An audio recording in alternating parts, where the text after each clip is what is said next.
Bonjour à tous et bienvenue dans cette vidéo. Je vais vous expliquer comment créer une classe virtuelle sur la plateforme du CNED. Donc pour cela, vous avez besoin d'un navigateur Chrome ou Firefox, qu'importe. Sur la partie gauche de l'écran, vous avez en fait l'écran du prof. Et là, j'ai tout simplement ouvert un autre navigateur, en l'occurrence Firefox, pour simuler l'écran d'un élève. Alors la première chose que l'on a à faire, c'est tout d'abord de créer un compte sur la plateforme du CNED. Donc pour accéder à la plateforme, vous saisissez lycée.cned.fr. Pour les personnels du collège, il suffit de remplacer lycée par collège. Donc vous faites entrer et vous accédez donc directement à la plateforme du CNED.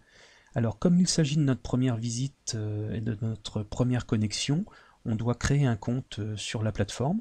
Donc vous allez en bas de la fenêtre et vous cliquez sur créer un compte. Donc là vous acceptez bien sûr les conditions d'utilisation et vous voyez donc un formulaire qui est affiché ici. Donc il faut le compléter en indiquant un nom d'utilisateur. Donc ça ce sera le nom que vous utiliserez plus tard pour vous authentifier sur le site du CNED. Vous saisissez le mot de passe que vous avez choisi en respectant les critères de sécurité bien entendu, le pays. On va indiquer également l'académie dont on dépend. Vous changez le profil, donc par défaut qui est sur élève, vous le placez sur le profil enseignant. Vous indiquez votre date de naissance. Donc comme chacun le sait, je suis né en 85. On peut se faire plaisir de temps en temps. Pour les enseignants, donc par contre, il faut faire attention ici, il est bien stipulé que nous devons utiliser notre adresse académique. Donc dans l'adresse de courriel ici, vous indiquez votre adresse académique, vous la recopiez une deuxième fois, vous indiquez un prénom, un nom, et vous cliquez sur créer mon compte. Alors une fois que vous avez fait cette procédure, vous allez dans votre boîte mail académique. Logiquement, vous avez reçu un mail avec un lien d'activation. Vous cliquez sur le lien et en cliquant sur le lien, vous allez en fait revenir sur la page d'accueil du CNED tout simplement. Alors on va se remettre sur cette page-là. Donc quand vous cliquez le lien d'activation du mail, vous allez arriver ici. Alors vous vous authentifiez avec l'utilisateur que vous avez créé, le mot de passe que vous avez souhaité, et vous cliquez sur connexion. Voilà, donc on va se connecter sur la plateforme du CNED. Donc vous arrivez sur la page d'accueil avec le bienvenu. Alors vous trouvez sur la page d'accueil une vue d'ensemble de certains cours qui sont ici mis à disposition. Nous, ce qui nous intéresse ici, c'est la création de notre classe virtuelle. Donc vous allez tout à fait en bas de la page, là, vous cliquez sur le bouton classe virtuelle. Donc on va cliquer là. Et donc vous avez en fait un espace qui vous est réservé pour créer cette fameuse classe virtuelle. Donc vous descendez dans le bas de la page et vous avez ici la création de la classe virtuelle qui s'effectue en cliquant le bouton classe virtuelle. Alors pour ma part je l'ai déjà créé, donc je ne peux pas le créer une deuxième fois, vous ne pouvez créer qu'une seule classe virtuelle, ici avec une adresse académique. Donc vous cliquez sur le bouton et vous verrez un assistant qu'il suffit de suivre. Alors une fois que votre classe virtuelle est créée, vous allez obtenir deux liens. Alors ce qu'ils appellent un lien modérateur et un lien participant. Alors le lien modérateur, surtout gardez-le de côté, il est important, puisque c'est en fait le lien d'accès à votre classe virtuelle, c'est le lien qui vous permet d'administrer, de gérer votre classe. Et vous avez également un lien participant qui sera envoyé à vos élèves par mail pour leur demander d'entrer, de participer à la classe. Alors ici, on va tout simplement essayer de se connecter aux différentes classes. Alors je vais déjà prendre le lien des élèves, donc vous voyez, je le sélectionne en entier, copier, et je vais aller le coller ici dans le navigateur. On va ouvrir après le lien. On va prendre notre lien à nous, donc le lien modérateur, donc on va faire un copier, et on va le coller dans notre navigateur à nous. Donc on va coller et accéder. Alors voilà, donc vous voyez là, avec mon lien modérateur, j'accède à ma classe virtuelle. Voilà, nous sommes maintenant connectés sur notre classe. Bon, l'élève, on verra après comment l'inviter. Alors quand vous arrivez sur l'écran d'accueil de votre classe, bon, vous avez deux boutons essentiels. Alors vous avez un bouton ici, en haut à gauche, et un en bas à droite. Le plus important en fait est ici. Alors celui qui se trouve en haut à gauche, c'est un bouton qui vous permet d'enregistrer votre session, ça peut être utile, sinon ce sont de l'aide, hein, de signaler un problème, de l'aide en ligne éventuellement. Alors on va pas aller trop sur ce bouton pour l'instant, on va plutôt s'intéresser au menu qui se trouve ici. Donc en bas à droite vous avez ce bouton mauve avec les chevrons, donc quand vous le cliquez en fait, vous accédez à votre panneau de contrôle, à votre tableau de bord si on peut dire. Donc par défaut, vous avez donc 4 boutons ici. Donc le premier bouton correspond au chat. Donc quand vous cliquez sur le bouton du chat, eh bien vous verrez en fait ici tous les élèves s'afficher et vous pourrez converser avec eux. Bon, on le verra un petit peu plus tard. Ici, vous avez le bouton qui présente tous les participants, tous les élèves de la classe. Donc là, pour l'instant, je suis tout seul. Ici, vous avez le bouton qui permet de partager du contenu. On va le voir tout à l'heure. Et surtout, le bouton essentiel, la configuration de votre classe. Alors, je vous conseille vivement de préparer votre classe avant d'inviter les élèves. C'est-à-dire que vous configurez vos paramètres avant d'envoyer le lien, ou alors vous fixez un horaire précis pour qu'ils arrivent sur votre classe, mais n'allez pas trop vite parce que vous n'aurez pas le temps après de régler vos paramètres. Alors quand vous cliquez sur la petite roue crantée, vous avez différentes options. Alors, je vais les fermer ici pour vous montrer. Voilà, vous avez 3 thèmes, hein, trois options importantes. Les paramètres audio, paramètres de notification et les paramètres de session. Alors les paramètres audio, ce sont tout simplement des paramètres qui vous permettent de reconfigurer votre webcam et votre micro éventuellement si vous n'avez pas eu le temps de le faire ou si vous n'aviez pas de webcam ou de micro lors de la création de la classe. C'est-à-dire que vous pouvez cliquer ici et là vous entrez sur un test audio. Alors ici, vous voyez, je suis en train de parler, on voit la barre hein, qui s'affiche, qui défile ici, donc on me dit que c'est parfait, je n'ai plus qu'à valider en disant que tout fonctionne. Bon, par contre, je n'ai pas branché de webcam sur mon ordinateur pour le moment, donc il ne trouve pas la caméra, mais ce n'est pas un problème, hein, on peut passer en ignorant le test. Donc voilà pour les paramètres audio et vidéo. Alors ensuite, vous avez les paramètres de notification. Donc les paramètres de notification, par exemple, vous êtes notifié quand un élève rejoint la classe, hein, c'est-à-dire vous entendez une petite notification audio par exemple. Vous pouvez également voir un pop-up, entendre une petite notification quand un élève publie un message dans le chat. Bon, vous voyez, on peut faire différentes choses. Quand un élève demande la parole, on peut également avoir un pop-up, hein, une petite fenêtre qui s'affiche, une indication audio. Donc ça, bon, par défaut, généralement, on a tendance à laisser ça comme ça. Ensuite, et c'est là le plus important, vous avez les paramètres de la session. Alors là, vous cliquez sur ces paramètres et vous avez ici notamment les droits affectés aux participants. Donc les participants peuvent partager l'audio, alors vous cliquez cette case si vous souhaitez que vos élèves puissent utiliser leur micro, partager la vidéo si vous souhaitez voir vos élèves, hein, s'ils ont des webcams par exemple, vous cliquez cette case si vous les autorisez à publier dans le chat, et éventuellement la dernière si vous souhaitez que les élèves puissent écrire sur le tableau blanc ou dans les fichiers. Voilà, donc par défaut, pensez à bien paramétrer votre session. Donc voilà pour ça. Alors on va commencer déjà un premier essai. On va aller dans les espaces de partage. Alors les espaces de partage, vous les trouvez ici. Il suffit de cliquer sur ce petit bouton-là. Et là, vous voyez les contenus possibles. Alors on peut soit créer et partager un tableau blanc, on peut partager son écran d'ordinateur ou partager des fichiers. On verra après pour les autres contenus. Donc on va déjà commencer par le partage d'un tableau blanc. Donc vous voyez, j'ai cliqué sur partager un tableau, et donc là on a une fenêtre qui s'affiche ici. Alors vous pouvez éventuellement fermer le panneau de contrôle, comme ça vous avez un petit peu plus d'affichage. Là je vais cliquer sur fermer, et donc ici on se retrouve avec un tableau blanc. Alors maintenant on va voir un petit peu comment ça fonctionne. On va simuler un élève qui arrive dans la classe, hein, qui va entrer dans la classe. Donc ici vous voyez, j'avais copié mon lien participant, je vais faire entrer. Et donc voilà ce que l'élève voit sur son écran. Donc en fait il a tout simplement une fenêtre de connexion, il doit saisir son nom, donc là par exemple Toto, et il va cliquer sur rejoindre la session. Donc il va patienter un petit peu. Voilà, la connexion s'établit, et si tout va bien, l'élève va directement voir le tableau blanc que l'on a lancé préalablement.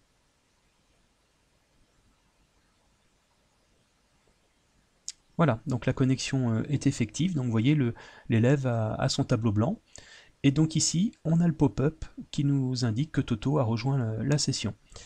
Alors donc on peut le voir également, hein, on voit les élèves qui entrent dans la classe ici, hein, vous voyez notamment là j'ai Toto hein, qui est affiché, et l'élève lui voit le nom du prof à ce niveau-là en bas de sa fenêtre.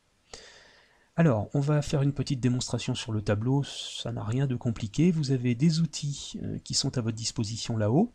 Donc si vous cliquez par exemple sur l'outil texte, vous avez le choix de la couleur, hein, par exemple ici, bleu, noir, qu'importe.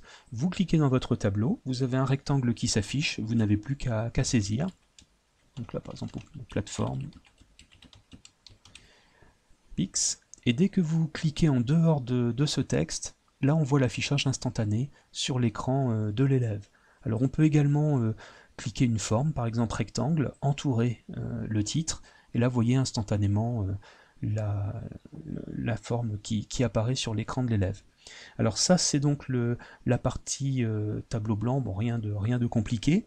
Vous pouvez ici, alors vous voyez les outils sont désactivés pour l'instant, vous pouvez activer le partage audio, donc quand vous cliquez sur cette icône, les élèves vous entendent. Si vous supprimez, hein, si vous désactivez, les élèves ne peuvent plus vous entendre. Vous pouvez aussi cliquer sur la webcam si vous en avez une.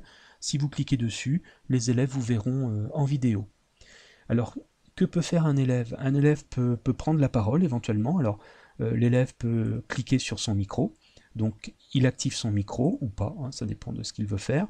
Il peut également demander la parole. Donc il a une petite icône ici. Donc quand il clique sur demander la parole, aussitôt vous avez une demande d'information vous en tant que prof, donc à ce niveau-là. Alors il est possible éventuellement d'annuler la demande de parole si ce n'est pas le moment, par exemple, vous êtes dans une démonstration ou autre, donc si vous cliquez sur l'annulation, ici l'élève ne pourra pas prendre la parole. L'élève, quant à lui, a toujours lui aussi ce bouton avec les deux chevrons, donc en fait il peut éventuellement envoyer un message via le chat. Alors ici plusieurs possibilités, donc vous voyez c'est indiqué tout le monde, donc il peut cliquer sur le chat, tout le monde, et saisir une indication, par exemple comme ici bonjour, et donc on voit aussitôt chez nous la notification pour vérifier le chat hein, et voir un petit peu les messages.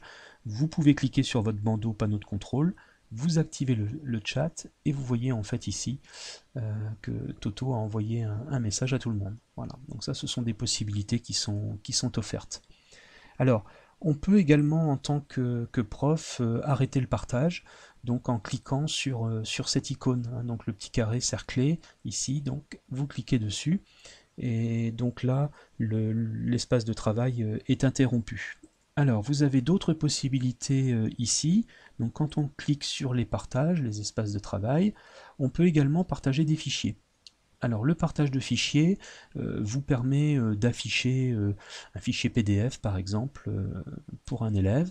Donc ici on va cliquer sur partager des fichiers. Alors en cliquant sur ajouter des fichiers, vous pouvez télécharger des fichiers de votre ordinateur. Alors attention, ce sont soit des fichiers images, des fichiers PowerPoint ou PDF. Hein. Vous ne pouvez pas importer d'autres fichiers.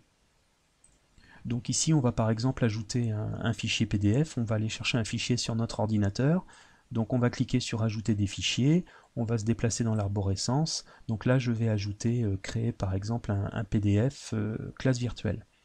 Alors vous patientez le temps de l'importation et de la conversion du fichier, alors tout dépend évidemment de la taille de votre fichier, donc on va patienter quelques instants.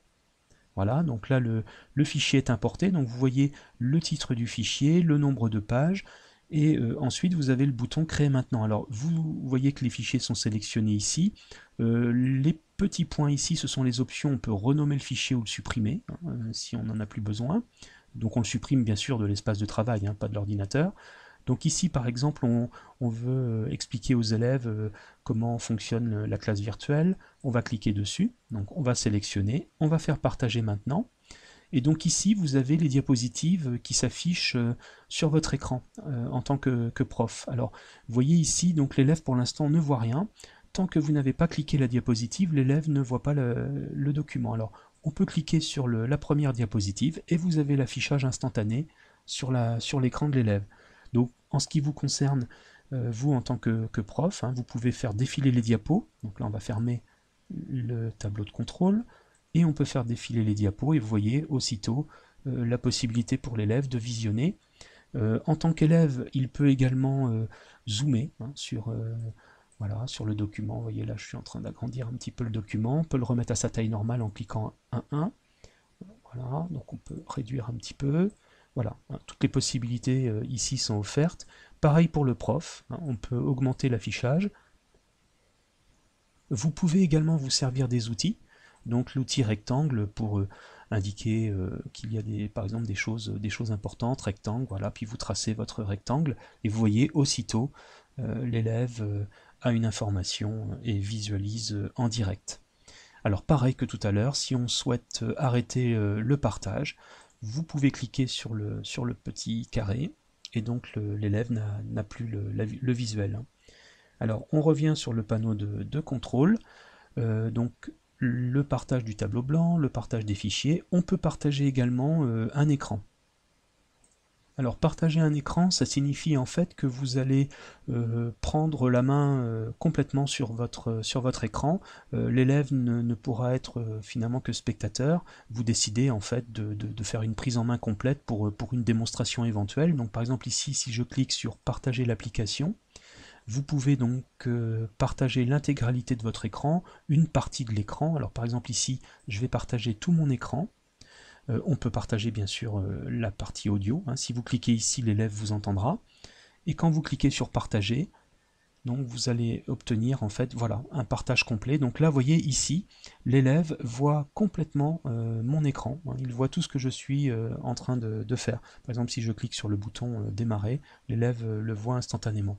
Donc là, le partage d'écran, c'est vraiment en fait montrer à l'élève votre écran pour X raisons. Donc on va arrêter ce partage-là. Il nous reste à voir le contenu secondaire, c'est-à-dire la possibilité de créer un sondage.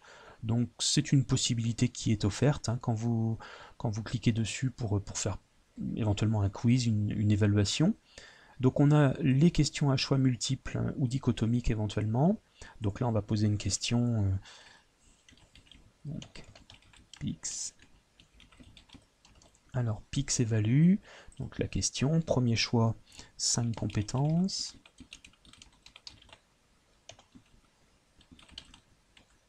Donc deuxième choix, 10 compétences.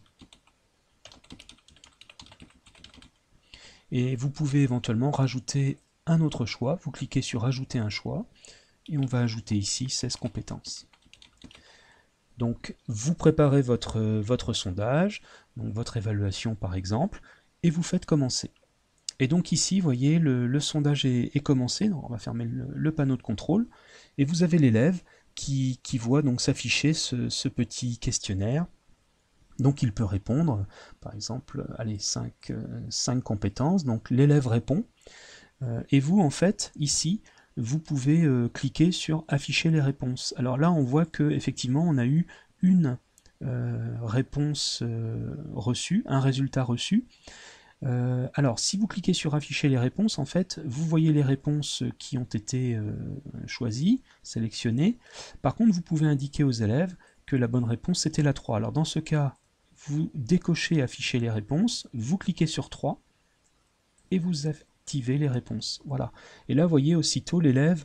Donc, l'élève ici voit la réponse qu'il a indiquée et il voit la réponse du prof. Donc, la solution éventuelle. Vous voyez, c'est une possibilité, là aussi, intéressante, de faire un quiz après un cours. Donc, pour quitter le sondage, pour le terminer, toujours pareil, le petit carré, là, cerclé, vous cliquez dessus, et donc on arrive à la fin de ce sondage. Alors, on termine en quittant la classe. Alors, je ne vous ai pas montré tous les espaces de partage, hein. Il en reste encore un dernier. Les groupes de travail, bon, c'est une notion un petit peu plus complexe, donc je ferai une autre vidéo pour ça. Mais déjà, donc en utilisant le contenu principal et quelques quiz, vous avez de quoi vous en sortir déjà, je pense, dans un premier temps. Alors, pour quitter une classe, plusieurs solutions. Vous pouvez quitter directement, hein, en cliquant sur le navigateur, en fermant l'onglet tout simplement. Et quand vous fermez l'onglet, l'élève est automatiquement sorti, hein, de la classe. Donc pareil pour lui, s'il ferme l'onglet, il quitte la classe. Voilà, j'espère que ce tutoriel vous aura aidé. Merci, à bientôt.